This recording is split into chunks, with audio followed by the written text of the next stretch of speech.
Okay, on that note, how many of these types of games are happening? Because obviously it says a Mafia-run poker game. These games, a lot of these games are illegal in themselves, right? Because they're obviously taxes and being held with no regulatory sanctions, anything like that. And I'm not saying that it's somebody that's maybe played in a couple of these games, but this is very similar to like, and I don't want to go such like a harsh metaphor, but like a lot of people think that they can either sell fake drugs or beat up drug dealers because it's an illegal activity, so nobody's going to be able to turn them in. So it's like if you do something wrong during an illegal activity, you really have nobody that's going to be able to turn you in because it's an illegal activity. The person would be ratting on themselves. How many of these maybe non-regulated illegal potential games happen?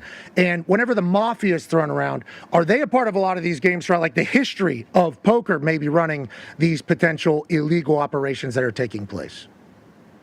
Yeah, I mean, look, it's going to be an all cash business, right? And that kind of lends itself to organized crime in a certain way. But I don't want it to be overstated. Like this is the majority of what's taking place in the poker community. It's unfortunate that when we get these big platforms, it's usually because there's a giant scandal or somebody's been cheated out of a lot of money.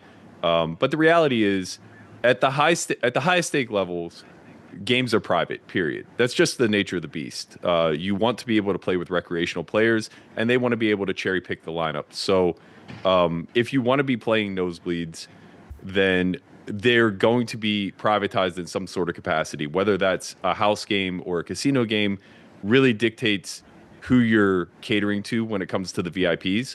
Some people would prefer it in a more friendly environment where they can partake in extracurriculars, if you will.